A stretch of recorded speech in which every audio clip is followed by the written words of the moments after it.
There's news in the NFL today, and it's time to break it down in the only way we know how. Hot Route style. Earl! Johnny! With our spin on football headlines with a mix of frozen tundras. Let's be a cold weather team. Neck rolls. Boom! And grass-stained jerseys. The good old-fashioned guts was probably the biggest difference in the game. Welcome in, everybody, to Hot Routes, joined by my friend Matthew Coller here, where every Tuesday at 5 p.m. Central, 6 p.m. Eastern, we cover 5 heavy-hitting NFL topics. Matthew, how's it going? Has your heart rate come down from that Vikings-Chargers game on Sunday yet? So I remember watching this documentary called Free Solo, where a guy climbs mountains without anything that helps, you know what I mean, that's going to save his life. So if he falls, he dies.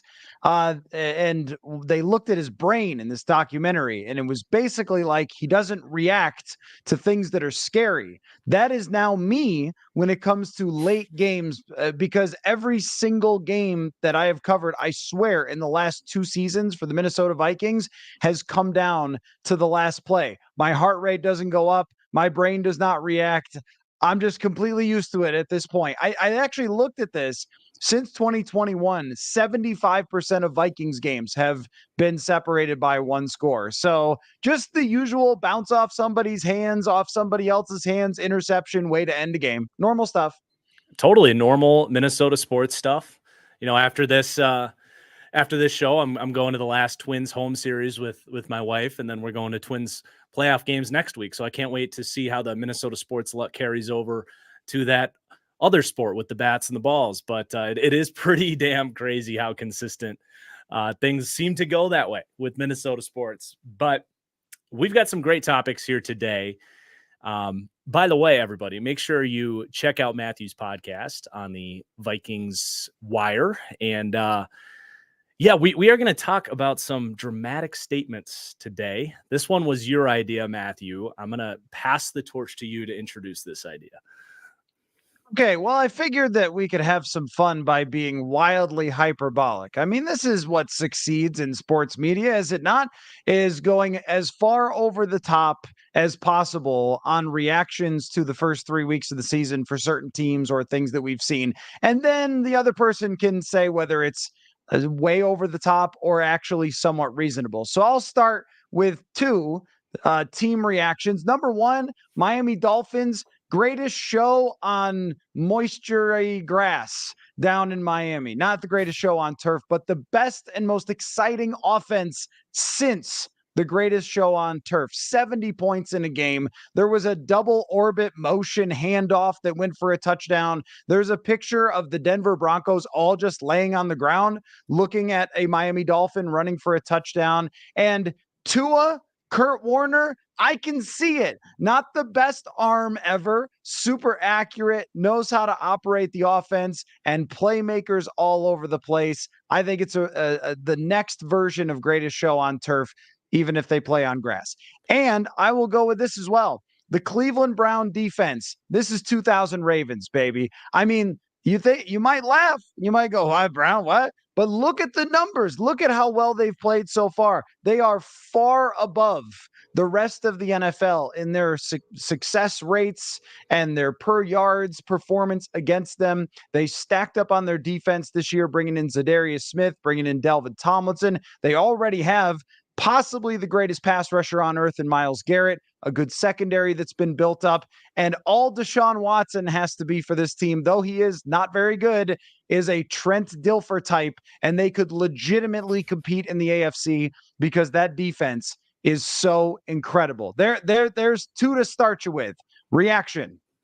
Well, with the Dolphins one, I'm actually leaning towards buying it. I'm just kind of scanning through my head. I mean, there's been some great offenses for sure. You know, some of those great Packers offenses. I think the 2016 Falcons comes to my mind in terms of like the great offenses of the last decade. Obviously the Tom Brady, Randy Moss year was like maybe one of the more memorable offenses we point to, or maybe Peyton Manning's Denver year. But in terms of like distinguishable, unique, uniqueness about them, like that Greatest Show on Turf had. I think this has got to be up there. I mean, you have one of the most like new look, different looking offensive schemes that we've seen with the way the motion sets guys up to get open with the speed of this group. And then they just they get the ball out so damn quick. It's just so just boom, boom, boom, boom. It's insane. So I can't wait to see like how this plays out through the next 14 weeks. How do opposing defenses react to this? Is this something that can be schemed against, or is there going to be no stopping the Dolphins this year and they go on and win the Super Bowl through 3 weeks? I love that as an overly dramatic statement. In terms of the Browns defense, I mean, I'm a little, biased towards the Legion of Boom. Honestly, like that's the defense to me that like when I think of the great defenses of recent memory, I'm not quite ready to go that far. And that's coming from someone that, really talked up the Browns defense coming into the year, really stood on the table and said, you guys, the Browns are going to be good. There's nothing we can do about it.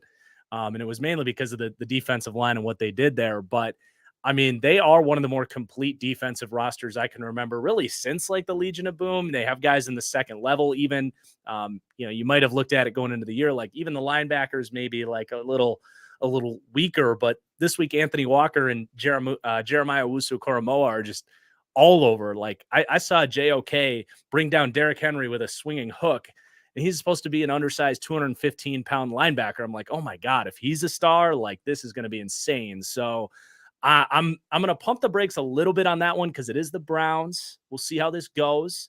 They'll likely endure an injury at some point. Does that, do they have the next man up to fill in? I'm going to give that one a little bit more time, but God, yeah, they have been insane. All right, you ready for mine? I'm ready. The combination of Andrew Beck's kick return touchdown and Ahkello Witherspoon's interception are the two greatest plays in NFL history. Andrew Beck living everybody's best life, a fullback out there on kick return who says, hold my beer, comes off the bench, backs up for some reason into the kick. The punt returner standing behind him, throwing his hands up, and he takes it 80 plus yards for a touchdown, hits like top 5 speed on the season for any player. He like high steps a defender. It's just incredible moment where this fullback who's already living his dream to be in the NFL pulls off that moment to take down the Jaguars. And then Ahkello Witherspoon. When was the last time you played Madden, Matthew? Maybe a year or two ago. So this was one of those like controller gets launched across the room because the defensive back made an interception that should never, ever, ever happen. He just reaches over with one hand and rips the ball out like I've never seen before. So I'm selling those two plays as the best plays in NFL history. Okay, well, it's a high bar. The fullback thing is, I think it's got a nomination. I mean, because if it was a running back, if it was a cornerback, whatever, who did the exact same thing, we'd be like, what? That's insane. But the fact that he plays that position made it also magical because there are no fullbacks left. So this man, last of a dying breed, gets the moment of his life. I love it. I'm not even going to argue that. I don't even think that's overly hyperbolic. The one that came to mind for me with that was when Sam Adams picked off Tom Brady and ran it for a touchdown. Like when a fat man, or at least a fat man position, clearly he was not moving like a fat man, but when a fat man position scores a touchdown, it's always magical. And it's hard to find too many examples that are going to compete with that. Interceptions, okay. I mean, it's a great interception. I don't think I could put that one as far as one of the top highlights that I've ever seen, or even maybe top interceptions that I've ever seen, even though it was great. And I agree with you that if you're the quarterback on that play, you got to be like, was there something that I love when quarterbacks throw interceptions where they made a perfectly reasonable play and they just get dinged with an interception.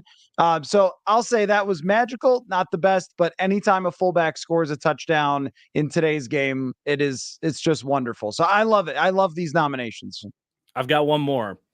Kyler Murray is going to win Comeback Player of the Year for the Arizona Cardinals. You told me to pump the brakes on the Cardinals on last week's show, and they come out and beat the Dallas Cowboys by 15 points. These guys are playing hard. They've got to me, extremely innovative play calling. They're getting not just the QB involved in the run game, which I can't wait to see, kind of plug in Kyler Murray and his wheels. Not that Dobbs has been a bad runner, but Kyler to me is one of the more dynamic, just overall athletes in the league. In addition to getting guys like Rondale Moore lined up in the backfield in a way that Cliff Kingsbury never could, I think Kyler could come back in a couple weeks for a Cardinals team that I'm not going to go as far as saying they're going to be a playoff team or anything like that. But if he comes back, plays well after all the crap people have talked about him over the last year or so, and really just re-cements himself as their franchise quarterback, maybe they get to 6 or 7 wins. I think he could sneak in a comeback player of the year. Okay, that one's hot. That one's pretty juicy. Also, is Josh Dobbs like good at football, or like, what happened there? I'm going to say no. I probably not, but I'll give you a Josh Dobbs comparison though. How about like a Ryan Fitzpatrick or a Josh McCown or something, like one of these guys, a Brian Hoyer, one of these dudes who can have moments and will probably play for about 14 different teams. And if you're drafting a quarterback, you're not ready to play, get Josh Dobbs, let him play, and then bring in your quarterback after 8 weeks or something.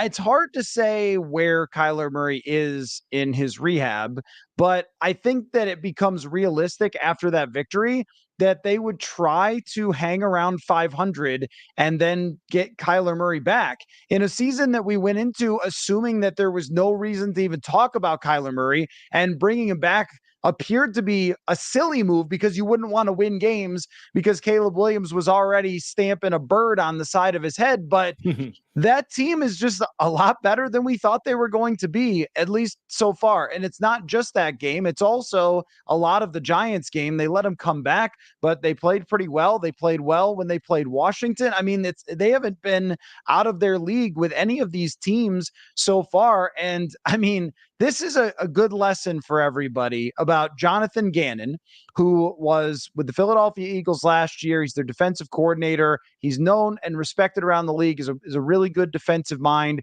And a few clips that get shared around Twitter of him saying some strange things as a motivational whatever, they shaped people's opinions of Jonathan Gannon, and they're like, oh, this guy must not know what he's doing because he asked if they rode the bus here or whatever.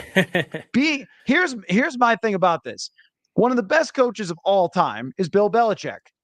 Has that guy ever motivated you with anything? Like, I don't think that's the league. I'm watching college football on Saturdays, and these coaches are trying to outdo each other with motivational speeches. There's probably something to that in college football. Selling yourself, getting excited, being the motivational guy. You're getting the kids up and ready to go. NFL football players don't need that. They need you to draw them up a play. They need schemes. They need you to put them in the right positions to succeed. They don't need to be hyped up or anything. I've always felt that way. So I think that he might be onto something, and they could bring back Kyler Murray. It depends on when. If he can get 8 starts in and they can win some games, then I think that's not overly dramatic to say that he could win comeback player of the year. I also can't think of other candidates right now, so that also helps your case. Yeah, I know DeMar Hamlin was in consideration. He actually hasn't taken the field yet, and if he does, it's going to be tough to take that award from him for sure. But our next subject here is going to be a little bit of a position rankings discussion. We are going to rank our top 10 quarterbacks, but with a caveat here. This is like we got knocked out of a coma. We missed the last 6 years of football, and we grabbed each other and said, here's the first 3 weeks of the 2023 NFL season. Who do you think the best 10 quarterbacks in the NFL are? And I think there's like 5 pretty easy choices, but I really struggled. I don't know about you with that like 6 through 10 range. So I'm really curious to see what you came up with. So I don't know. How do we want to do this? Go like get our 1 through 5 out and then do our 6 through 10 maybe? Yeah, that's a good way to do it. Do you want me to start with my top 5? Yeah. Let's hear yours. Okay. So even if I was in a coma for the last 6 years and I saw the throw that Patrick Mahomes made down the sideline after doing a little escapability, I would have been like, no, that guy's the best. I I think I would have been fine in figuring that out. Also, I mean, he hasn't even gotten off to a hot start and his numbers are still pretty great. So I think I would have still looked at his talent and said, I think that's the best guy. But I mean, I made the Kurt Warner comparison to Tua. There's no way to not look at what Tua's done, especially I thought the funny thing is I thought he played better in week 1 than he even did when they scored 70 points because he had to make some pretty dramatic plays and throws against the Chargers. There was no resistance whatsoever from Denver, but I would go Tua at number 2. I'm going to go with a one that might seem a little crazy, but your stipulation matters here for this. Kirk Cousins has been a top 5 quarterback so far. He's 0-3. His team has fumbled like 9 times. They gave up one of the greatest quarterback days ever to Justin Herbert, but he's played spectacularly. And his numbers right now, he's leading the entire NFL in passing. And right behind him, I would go with Justin Herbert, who overall has been great and really lit it up in ways that you rarely see against all the Brian Flores blitzes. He was spectacular. Did bounce one pass off of a cornerback for a touchdown, but maybe just degree of difficulty. But if you just watch the arm talent, how he handled himself in the pocket, plays out of structure, I think Justin Herbert would be right there. And number 5 is hard for me, and this might be hyperbolic. I love the way CJ Stroud is played. Ooh. And because his offensive line is so abysmal and injured, and yet he's standing in the pocket making play after play after play.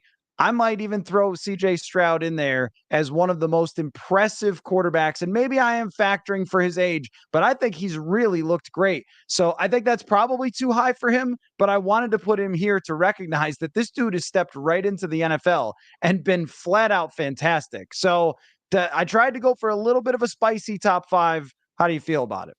It's a lot different than mine, actually. I have, I want to say 3. Yeah, I have 3 guys different than you. And I actually had Tua number 1 just because, I mean, you would think, like, how did this guy get all the answers to the test? How is he so consistently getting that ball out in these throwing windows with anticipation? I've been just so, I'll just say, like, happy to be wrong, I guess, on Tua. Like, I mean, he's got a very easy job. I don't think anybody needs to, like, sit here and argue about that. But I've just been wowed by his ability to perform in that system in a way that it's not like, I think his anticipation is a unique trait that he has. I've compared him to Phillip Rivers as well in that way, where the ball's out way ahead of when a lot of quarterbacks would be. So I want to give Tua his credit there. I had Mahomes too. My next 3 weren't on your list. And as far as Stroud goes, I did not have Stroud on mine, but I guess I did, and then I took him off. So I do like giving him some love there. He's been awesome. But I had Lamar Jackson 3. I've been really impressed, especially that week 2 game felt like an MVP type of performance for him. The Bengals just had no answers for him. It was the combination of his decision-making, the pocket mobility. If they made him beat him with his arm, he would. If they asked him to scramble and beat him with his legs, he would do that. And I thought he played way better than the stats would indicate last week against the Colts. They had like 4 opportunities to win that game late. You've got drops, horrible missed penalty. Tucker uncharacteristically misses a field goal. Like, I'm not putting that loss on Lamar Jackson. So I had him 3. I had Matthew Stafford 4. I mean, he has come back incredibly well. Like, he just looks like that. I thought when they went on that Super Bowl run, that was the best 4-game stretch of Matthew Stafford, the comfort in that offense. I think he's coming back and looks like that guy. They got to get him some more protection, though, because if he keeps taking hits like that on Monday Night Football, I don't know how well he's going to hold up. But I had Matthew Stafford 4. And then I actually had Trevor Lawrence 5. I mean, we talked about it a little bit last week, the amount of almost connections with the receivers, like, struggling to get their feet in. I thought he was slinging the ball around against the Chiefs. I thought he was slinging the ball around against the Texans, and the team just kept having penalties and drops and just all these frustrating issues that were completely out of his control. And I looked at his PFF grade backs that up. He's the second highest graded quarterback per PFF. He's second in big time throws behind Matthew Stafford, just 3 turnover worthy plays. I think Trevor Lawrence week 1 played great too. So I wanted to give him, and Herbert was 6. I really struggled with where to put those two. So we had a big difference there in our top 5. What did you have 6 through 10? So Trevor Lawrence was right there at number 6 for me. And that is a major part of it. Is like, this is where the advanced stats can help us a little bit. And when it's an incompletion, you say, oh, okay, incompletion, next play, whatever. But when you make a perfect throw and a receiver just doesn't get his toe tap down, you're playing good football and your guy isn't doing his job. So it helps kind of sharpen our eye a little bit. I would also, if we were, again, waking up after knowing nothing, you'd just be impressed with him physically and the way he throws the football and so forth. And you would believe that they were going to be a really competitive team because of that. So I did have Trevor Lawrence because I think he's better than what some of the numbers say so far. I also would have Jared Goff. He did have one truly horrendous pick 6 this year so far, but he is the ultimate point guard, operate the offense. They have a good offense, gets the ball into playmakers' hands. Maybe they could have used a Jordan Addison or a Zay Flowers in the first round with the draft pick. Who am I to say that maybe second or third receiver instead of being Josh Reynolds, who I have said is a good player, but not Zay Flowers talent. So I don't know. Good thing you got a running back who's okay. That's a different point to talk about. But yeah, so I got Lawrence, Jared Goff, and this is where I started to struggle because Josh Allen has played really well in the last couple of games, and I don't want to let the first game like shade me too much because he's really been solid. But here's who I really had problems figuring out where to put. Brock Purdy. But I mean, Brock Purdy is putting up good numbers. Their offense is good. They're winning games. He looks super in command of everything. And I think there's always a part of us that wants to be like, come on, Brock Purdy. It's just so easy for you, which there is a lot of truth in that. But he looks even better than Jimmy G did. So I went with Brock Purdy next in this list. And then Geno Smith and Jalen Hurts. Because I think that even though Jalen Hurts has had some ugly moments so far, what he did on Monday Night Football made a couple of spectacular throws. I think that that you see the talent there, and I wouldn't be concerned about where he's going to go in that offense. So there's the second half of my top 10. I would disagree that Hurts would make it. That's the one guy I would disagree. I really don't think he's looked good. I mean, you're right. He made a couple throws, but the running really hasn't been there with him, and that's like what would initially wow you with him. And then, I mean, the passing really, I really appreciated the couple of throws he made on Monday night, but without the context of last season, I just can't really imagine that he would be considered. I like the rest of those guys you had. Now I had a name on here. Did you have Geno on yours, by the way? I did. Yes, I had Geno. You did. Okay. So it's possible that I picked 6 guys. My 6 through 10 is Herbert, who I mentioned earlier. Number 7, I have Russell Wilson. 8, Brock Purdy. 9, Geno. And then I have Kirk and Goff tied for 10. I couldn't decide there. Russell Wilson has not been that bad. Again, if you don't have the context of last season, if you take out the 70 points that were scored against him that had nothing to do with him, he's made some big throws. He had an ugly fumble in week 2 that would knock you, but I don't know. I think he's been a very solid player for them. They put up like over 30 points that were largely in his hands in week 2. I think he's moving well in the pocket. Like, I'm not trying to say he's been a superstar or anything, but the metrics kind of backed him up. And I don't know. I think he's made some really big throws down the field. So that one, I was a little surprised that he entered the conversation. And the more I thought about it, I was like, I think we're putting a lot of blame on the offense for Denver when it's really just been that defense has been truly horrible. And that came to fruition this week. Also this week, by the way, if Cortland Sutton just doesn't fumble a couple times and doesn't push off on a touchdown, it was a great ball from Russ. Like, Russ would have had a big game through the air. So I wanted to give Russ a little bit of love. I feel like he gets a lot of crap. I had Brock Purdy 8, Geno 9. I just think he's continuing to play at that level that he did last year. And then, I have Kirk down at 10. I don't know that the big throws have necessarily been there for him. I think if you were watching him, you would say, yeah, he knows what he's doing, but there's not a whole lot of dynamism in his game, which isn't terribly surprising. So that was fun. We had a big discrepancy in our list. I was waiting for you to throw Jordan Love in there. And I think that your feedback, by the way, on Jalen Hurts is fair. I mean, I don't think it's been spectacular. And you're right. If you hadn't seen him play quarterback before and not seen the running, it hasn't been there as much. I think teams are clearly trying to take that away from him. And maybe I'm putting too much into some of the big throws. I feel like he's hit on some big throws downfield. But probably on a play-to-play basis, he's looked a little slower in his processing than he was before, and he's got the best offensive line since the 1991 Dallas Cowboys or something. I understand with Kirk, putting him because he doesn't have like some sort of playmaking element to him. He never is going to. And they also, another thing that you have to factor, and this goes for my consideration on Russell Wilson, is playing from behind all the time. I mean, I think they had a lead against Washington and blew it, but I mean, he made some really good throws down 40 points or whatever. They weren't really very close in that game. Kirk has been playing from behind a lot. So there are a lot of things to factor when we're talking about the first 3 weeks. But I agree. I mean, if you could copy and paste this Russell Wilson onto last year, even this competent quality Russell Wilson, not the superstar of, 7 years ago, that team's a legit contender. But I don't know what happened. I mean, Miami definitely happened, but they weren't good against Washington and Sam Howell either. That is as bad of a situation as I think you're going to find in the NFL. Yeah, for sure.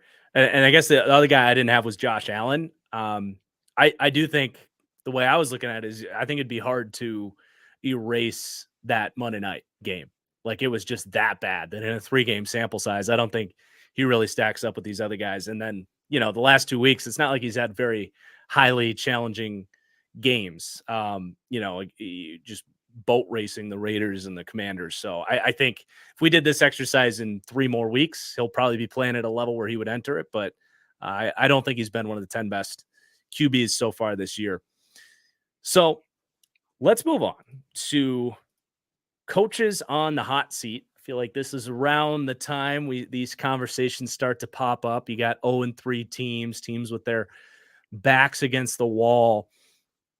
I feel like we should just go down the board of the coaches that seem pretty obvious here. I think unless you want to add someone to this list, Brandon Staley, I think is still on the hot seat. Matt Eberflus, Robert Saleh, I put on here, and Josh McDaniels. Did you have anybody else? No, but I wanted to talk about Robert Saleh. That was, literally the same people that I had. Robert Saleh is a really tough one because if this was their record with Aaron Rodgers, I'd be like, sorry, pal, get in a boat and we'll push it out to sea. Goodbye. But he's playing with Zach Wilson. And, they just picked up Trevor Siemian, who clearly is going to save the season here.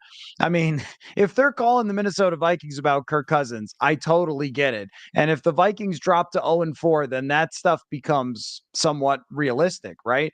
But at this point, there's no answer when your quarterback's that bad. I mean, I think that other parts of that team have looked pretty good. Their defense, especially in week 1, was great. And at other times held on. But when you're going 3 and out, interception, 3 and out, fumble, whatever, like from your quarterback, there's no way that your defense can be maximized. I mean, there's so much pressure on them. And I think for Robert Saleh, the main goal for him is just to stay sane, because if you completely lose your mind and start doing crazy stuff, which we do see coaches do when, they disappoint and come well short of expectations, okay, well then, we're going to find out about that. He doesn't strike me as that kind of guy though. So if he could kind of fly even and just go week to week, even as tough as it's going to be, I'm sure they'll get Trevor Siemian in there at some point. Kind of reminds me of that year with the Saints. Was it Peyton's last year where they're playing Ian Book at one point and Simeon's in the game on Thanksgiving getting murdered by the Bills? It feels the same way. Like that Saints team was really good, but there's no one could play quarterback. That he's going to get another year. And Rodgers is going to try to heal up that Achilles with whatever magic man he goes to try and solve his problems. And then Saleh is going to get that year. I wanted to say this about Josh McDaniels. And that's one of the worst coaching hires that I can remember in a really long time. I mean, okay, Urban Meyer. Well, like Urban Meyer aside, that was so obvious it was going to blow up from the beginning. This was one of the easiest first guess. You know exactly where this thing is going. This dude cannot be a head coach. What are you doing, Mark Davis? Why are you hiring him? I'd rather have Tom Brady coach the team. He is completely lost as a head coach. And then that team, because he's trying to save his job, desperately going to get Jimmy Garoppolo, and they really can't win. They might be in the worst position. I don't know, other than the Broncos, like, are they in the worst position of any team in the entire league? So all of a sudden, that division at one point looked like it was going to be super tough going into last year. A year and 3 weeks later, it's like two of the franchises are completely on fire. So I don't know. What do you do with McDaniels? You just ride it out and try to get Caleb Williams or something? I mean, they are just horrific. Yeah. I don't quite go as far as like worst of all time or I didn't think it was quite that bad, just because I do think he's a good offensive mind. I really do. Like, even within individual Raiders games, I think they have a pretty solid game flow, and in general have actually been a pretty solid offense. I also think he's put in a tough spot because that front office just has not done them any favors, giving them defensive talent, which is just tough. They also lost a ton of close games last year, which I think you got to be careful with. But I mean, kicking the field goal in this game on Monday night was like, that to me was honestly maybe the biggest Josh McDaniels red flag. Like, talk about throwing the white flag and poor game management and just complete lack of situational awareness as a head coach. I think you nailed it with that. Like, he can't be a head coach. He's an offensive coordinator that's trying to, be Bill Belichick and bring in all these Belichick guys. It's like, no, that is proven throughout history, really, at this point, that you can't just be Bill Belichick. It never goes that way. So I don't know what you do. I heard that they're like financially in trouble, and moving on to another coach would be like even harder on their pockets, and they might just be stuck with him. But he clearly is one of the 4 worst head coaches in the league and should be on the hot seat. As far as Saleh goes, I do struggle with this one, just because the timeline it really doesn't make sense to fire him when he's the one that helped bring in Rodgers and all that. But it does make me think a little bit about when the Dolphins fired Brian Flores, where they just couldn't get the defense was great, but they just couldn't get the offense right. And they have this like overhanging black cloud since Saul has been there. It's like, it seems to me to go beyond the quarterback. It's like the O-line is completely broken every single week. They have no consistency. They have no identity on that side of the ball. And it's very similar to Flores in Miami. And you might look inside that division like, well, they pulled the trigger on Flores and look what they found in Mike McDaniel. And it's like, I don't know. And I also, when I wrote him down, I put him with Joe Douglas, the GM, to kind of tease our next segment a little bit. Like, I have the Jets not bringing our next segment is off-season moves that teams might regret. And I think Joe Douglas not bringing in a second quarterback behind Aaron Rodgers is a huge mistake. And just banking on Zach Wilson, like, treating him as his guy and like planting his flag, like, no, Zach is QB2, when clearly he's just not ready. It is a huge mistake. So, I don't think Joe Douglas has done a great job as GM there. Let's see. Brandon Staley, I think, saved his job on Sunday with TJ Hawkinson dropping a touchdown. And I think that could be the worst thing that happened to the LA Chargers is, I think if they just lose that game, fall to 0-3, blow it up, fire Brandon Staley, you're probably a lot more optimistic about their future. But, building some momentum back, I don't think they will fire him this year. I think he's probably back next year. The other guy there is Matt Eberflus. We didn't really talk about him. Do you think they would fire Matt Eberflus after all this? I think they should fire him yesterday. I mean, it's not just that Justin Fields has not played well, because I could have anticipated that based on everything we ever saw from Justin Fields. But the defense isn't even slightly better, and they spent a lot of money on it. They didn't spend a gazillion dollars, but they got linebackers who, I don't know, don't seem to fit very well. The defensive line is a abomination. There's some injuries there, but when you hire a defensive coach, I think it's fair for me to expect that your defense becomes 4% better after what you took over, and it's not at all. I also think that whatever plan they had for Justin Fields, unless they're brilliantly sandbagging, which is possible. I mean, I thought of this, maybe they just decided to put everything on the guy's plate to see if he could handle a full quarterback duty. And then when he can't, they can go to ownership and be like, well, not our fault. We didn't draft him. On to the next quarterback. So maybe there's that. But where I was really blown away, and I know this isn't quite the head coach's job, but when you wear the HC on the hat, everything is your job. Justin Fields was clearly woozy after taking a hit in that game, to the point where his receiver had to direct him where to go to the sideline. I think we've all seen enough football to know what that means.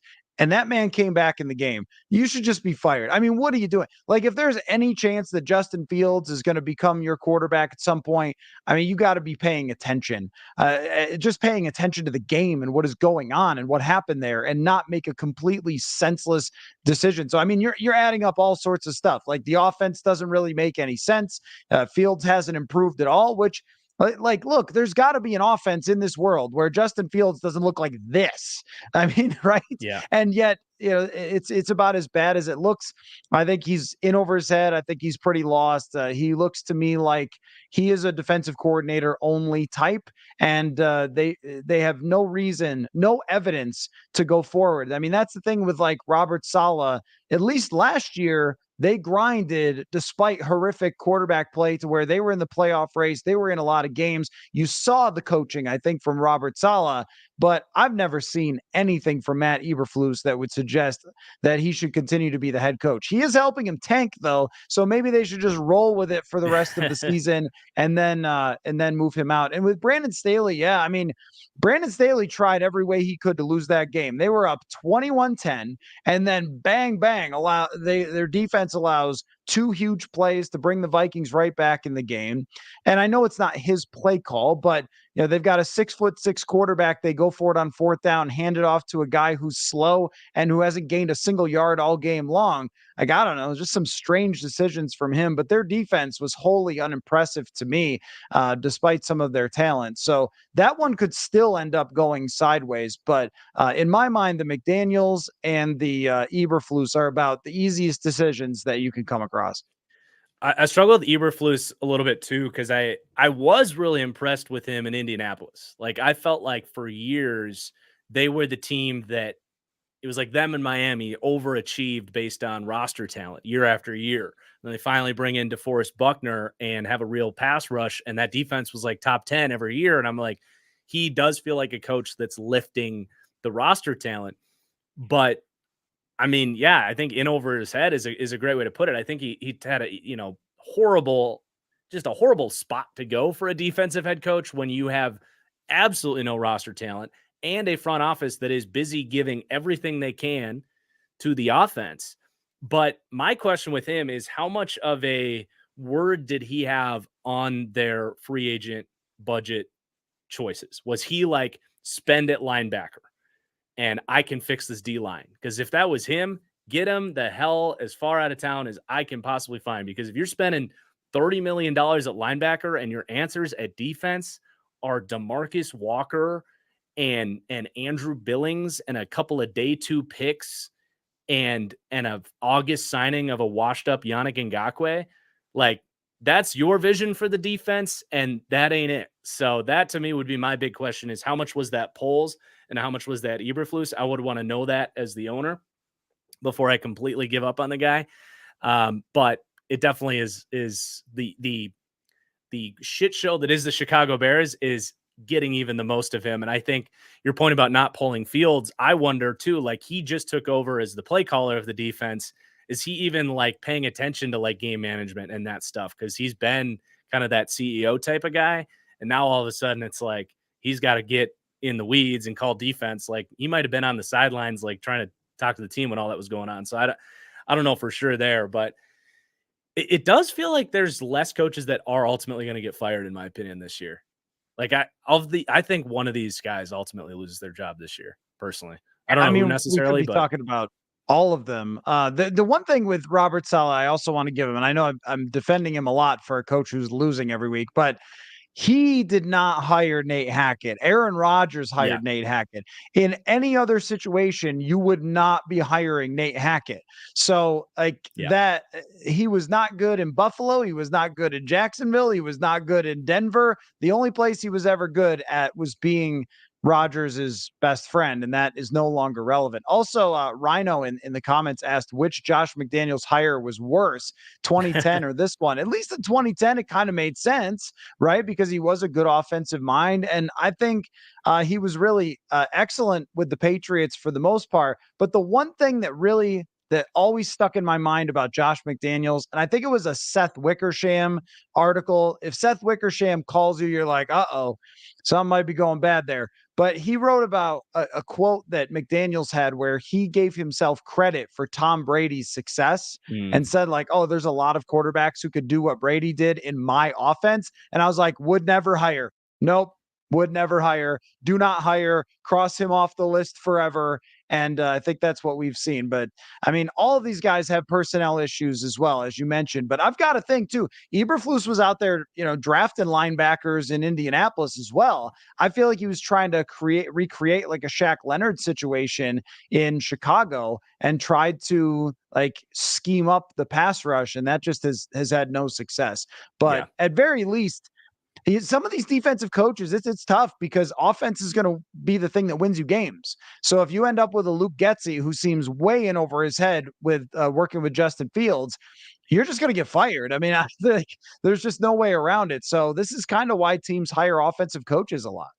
And can I just say, everyone stop hiring well, I guess we're reaching that point with Rodgers reaching the end of his career. There has not been a single Packers offensive coordinator that went and got a promotion elsewhere, whether it was a head coach or OC, that was any good.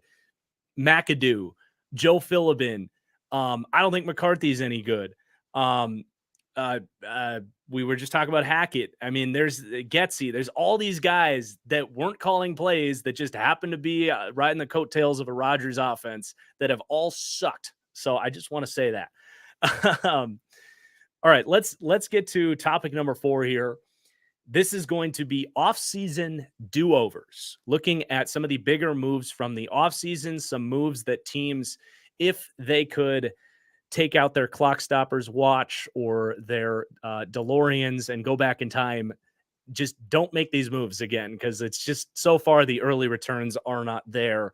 I wrote down a bunch of these. I don't even know which one I want to start with. I already highlighted the Jets, not bringing in another option at quarterback. I think if they could have kept Wilson as QB3 and see that mentor role and maybe let him settle down a little bit, maybe there was a path to, getting him back a couple years down the road. But clearly he is just not ready to play right now. Now, the other one I kind of talked about was the Bears, and I think they have huge regrets with how they treated this defensive line. The big one I want to highlight here, they gave a player named DeMarcus Walker 3 years, $21 million to be a starter on that defensive line. So DeMarcus Walker was one of a couple players that joined the Tennessee Titans midseason last year. They had a historic run of injuries, and they just were bringing in street free agents, whoever they could find. And DeMarcus Walker, Mario Edwards go into that Mike Vrabel scheme that just elevates guys like none other. And both had really big years. It was funny, though, because I was prepping my Titans deep dive over the summer, and I kept noticing Mario Edwards making plays. And DeMarcus Walker was, to me, not as good as this Mario Edwards guy. And Mario Edwards goes this year and signs with the Seattle Seahawks, just had a 9-pressure performance and is their highest graded defensive player, playing for $1.2 million. And I felt like both those guys were, retread 3-techs, like hybrid DNs. You could have had either one of them, and they choose to pay DeMarcus Walker, who has been absolutely nowhere to be found for this defensive line. And the cherry on top here is Mario Edwards. Guess where he was playing in 2021? I don't know where he was playing in Chicago. 2021. He was he was. there. Okay, wow. He was there when Ryan Poles stepped over and he said, "Nope, we don't need you." So it has come full circle on Ryan Poles, who I think overall has had a horrible, horrible start to his Bears career. Yeah, well, Chase Claypool will get it together at any point here. To me, that was Mhm. like a very much a red flag. Kind of like remember when Nate Hackett's game management was so bad that Peyton Manning was losing his mind on TV in week 1. You're like, right away. This head coach doesn't know what he's doing. When he traded a player the Pittsburgh Steelers didn't want, like, is that a good plan? I mean, the Pittsburgh Steelers know what they're doing with personnel, and they don't like certain types of people in their locker room. And if they're getting rid of somebody, I'm not taking them. And I'm especially not giving a second round draft pick. For me, I've got kind of a 3-way trade that teams would do over here. Yeah. The Atlanta Falcons would offer a first round draft pick for Kirk Cousins because Desmond Ridder is horrible. And I don't know what evidence was ever there that he wasn't horrible. Like when he was in the draft, no one thought he was that good, and he was a 3rd round pick. When he played last year, I didn't see anything. And then when he's played this year, there's nothing. I don't get it. Like, why did they? Why? So if Kirk Cousins is on the Atlanta Falcons right now, they are a scary team. Kyle Pitts is actually a football player for them. And they could use Bijan Robinson in the passing game more, lots of things if Kirk Cousins is their quarterback. And then the Vikings would trade for Trey Lance in this case. So it's not exactly a 3-way trade, but sort of that sends Kirk over to the Falcons. If the Vikings knew that they were going to start 0-3 and have like a 2% chance to make the playoffs from here, they would have just said, give us Trey Lance, and then 0-3 would seem fine. And if Trey Lance was great, then he's your franchise quarterback. And if he's bad, oh, well, whoops, we've got ourselves a Drake May or something, right? I think that they would absolutely do that over. And the other one that I had was Sean Payton would stay on TV. I mean, there is no way that man would join that. I mean, he's already snapping at reporters and so forth. I mean, he gave up 70. That team can't win no matter if it's him or if it's Vince Lombardi or if it's Bill Walsh. It's not going to happen. So I think it was like a money thing. And I think it was an ego thing to be like, I can win without Drew Brees. Watch this. The Usher me, watch this. Well, I'm watching it and it's bad. He would have stayed on TV. I think if he had a do-over. I had 2 like very similar. Like I literally had the Sean Payton one on my list, and I had something related to Desmond Ridder on there. He's so bad. I think he's right there with Zach Wilson. Like he is a little bit better at getting the ball out and reading a defense, but at least Zach Wilson will occasionally run around, make something happen. I think Zach Wilson is a lot more accurate than Desmond Ridder, where every 3 balls, it's like he's completely spraying, and it's only a matter of time before it's 2 times in a big game where he's sailing the ball over the middle of the field and it's going right to the safety. He has absolutely no pocket presence. It's some of the worst I've ever seen. He just like is completely oblivious to the rush. I love that idea. Falcons should have gone and got Kirk. Trey Lance to the Vikes would have been a nice little 3-way trade. I've got another one on here. Titans regret signing left tackle Andre Dillard to a 3-year, $30 million contract. Now, I praised the contract when it happened. I'll hold my hand up. I probably would have done it myself, but I would be sitting here regretting it because he was embarrassed by Myles Garrett. I know you say that a lot of tackles get embarrassed by Myles Garrett, but watch the film. He couldn't even, scratch him. It was bad, and he has not been good to start the year. So that's not looking like a win for the Titans at left tackle. The last one I had on here was the Jahmyr Gibbs pick. The Jahmyr Gibbs pick for the Detroit Lions was stupid at the time. We all pointed it out. You talked about they could have added a receiver. I wrote down, how about Christian Gonzalez, one of the best looking young corners in the league that many people would have mocked to Detroit if they fell back to 12. It just, to draft a running back there, I've beaten this into the dirt. A lot of people have beaten this into the dirt, was really just incompetence from an otherwise pretty competent organization. But not only was the position value bad, but like they came out and said, we think he's a better player than Bijan Robinson. Like, what? What? are you talking about? Like they were just infatuated with this football player. And then we get to the season and they're not even using him.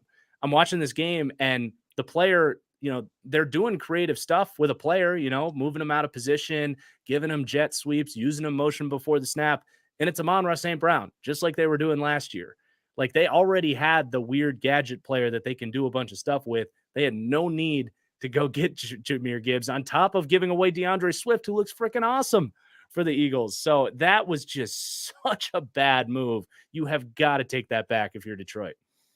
I mean, the Lions are going to lion in some way or another. We were saying it this offseason is like they're going to do something that's really insane that hurts them. And I'll tell you, I've only really studied closely DeAndre Swift when he has destroyed the Vikings every single time he's played them. So, and he's not unique in that, but I look at that dude's burst and I'm like, he's hard to tackle. And I'm sure Lions fans have the nuances on why they wanted to get rid of DeAndre Swift, but it didn't make a whole lot of sense to me based on his numbers and what I've seen from him. But okay, maybe you want somebody else, a better fit in your scheme or whatever. Drafting a running back who most projected to be like late first, early second at that point when it was one of the hills to die on for me going into the draft was there will be two of these receivers who are great. And I don't know which ones it's going to be, whether it's Smith-Njigba or Zay Flowers or Addison or Johnston, but two of these receivers are going to be like quality number 2 receivers with some dynamic element. And boy, that would really help the Detroit Lions. And yet the whole league passing up on them and kind of giving them to, some good passing offenses like, with the Ravens now, I think they've got somewhat of a star there, and Addison is certainly legit. So I never really understood that. And I feel like this is why we talk about positional value, because if you have a number 2 wide receiver, he means way more to winning than a decent running back.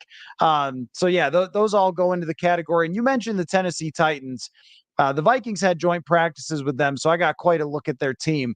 They've got a really good defensive line and not a whole heck of a lot else. And they are a team that also should have traded their quarterback to the Atlanta Falcons.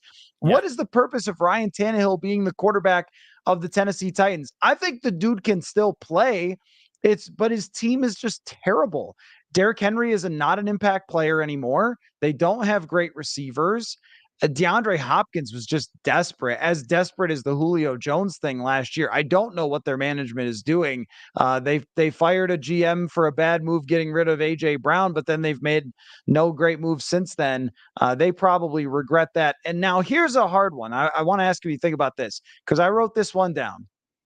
Would the Carolina Panthers draft CJ Stroud or Anthony Richardson today if they could do over, or is it way, way too early to make that assessment?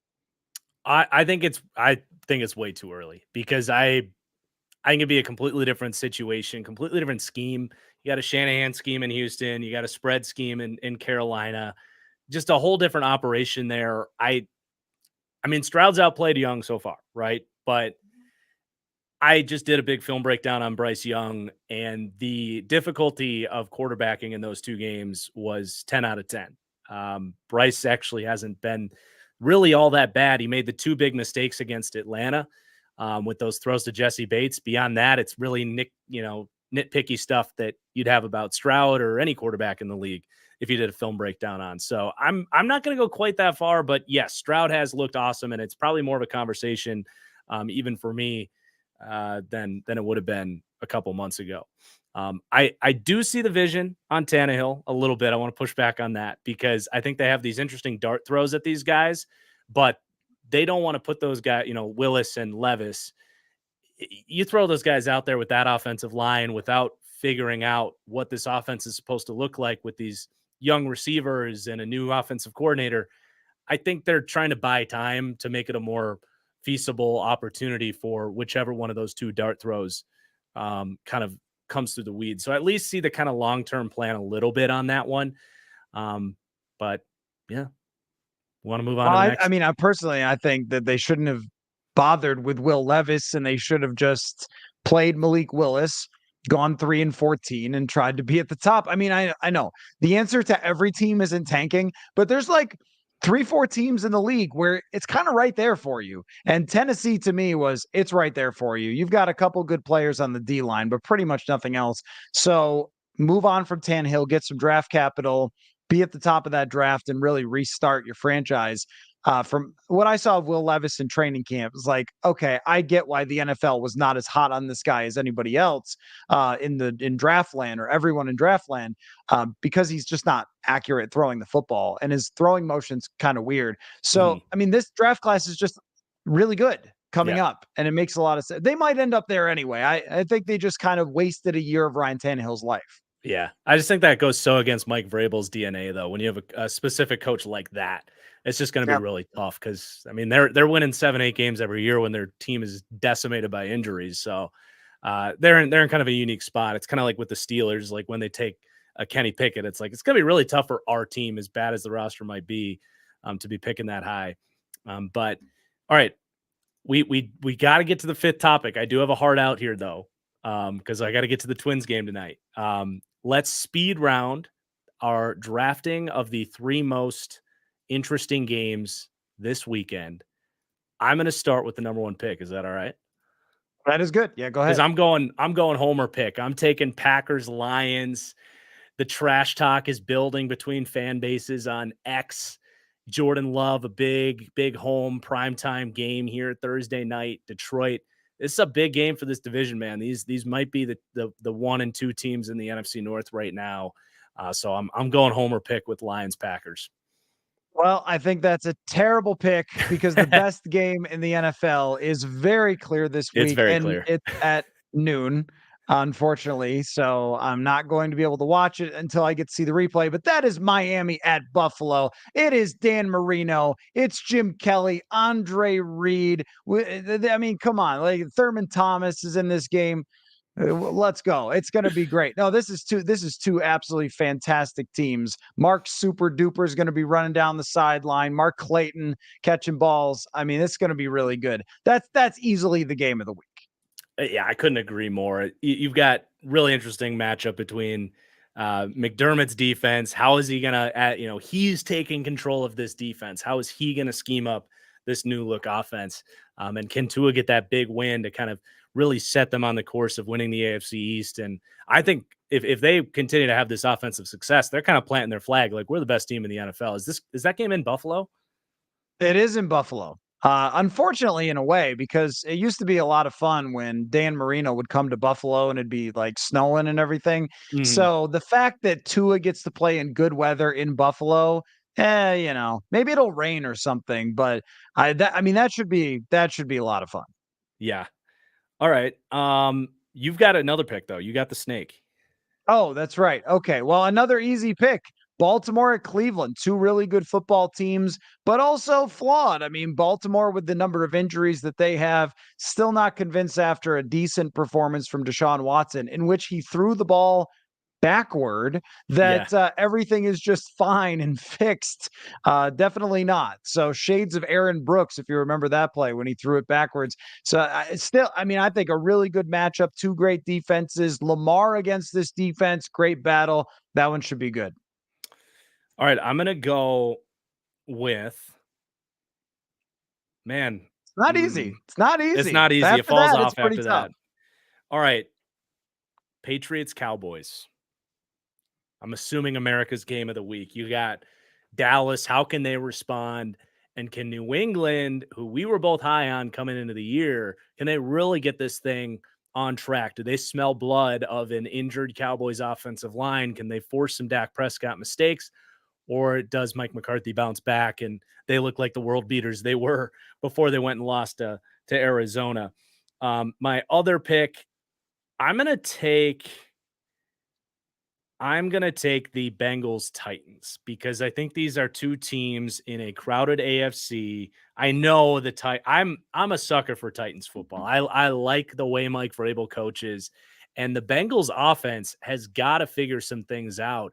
And there's not going to be a lot of better challenges than having to go down to Nashville and solve some of their answers against Mike Vrabel, who's one of the best schemers in the league. I think that's going to be a really tight game.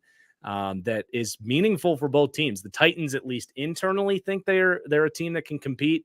And the AFC South is kind of open. I mean, the Jags have been a complete dumpster fire. And the Bengals obviously think they can compete. So that's a pretty high stakes game that should be a good game for the kind of throwback minds that like a good defensive game. Okay, I will go with the game where tickets are going for $2.11. The Toilet Bowl, possibly one of the worst matchups in NFL history. Oh my Denver against Chicago. I want to see what happens. These two teams are absolutely horrific. They're both reeling. People are about to get fired. It's just going to be magical. And not only that, but it's played at Soldier Field that has the worst turf in the United States of America. So I mean, anything could happen in Broncos and Bears. Literally anything could happen. It will be a spectacle, to say the least. All right. Thank you so much, Matthew, and everybody, for making this another great show. I think we've both really been enjoying this. Everybody, make sure you check out the Vikings Wire podcast. All those links are in the description below. So if you want more of Matthew's stuff, go check that out. The book coming out. The book, I really gotta bring it.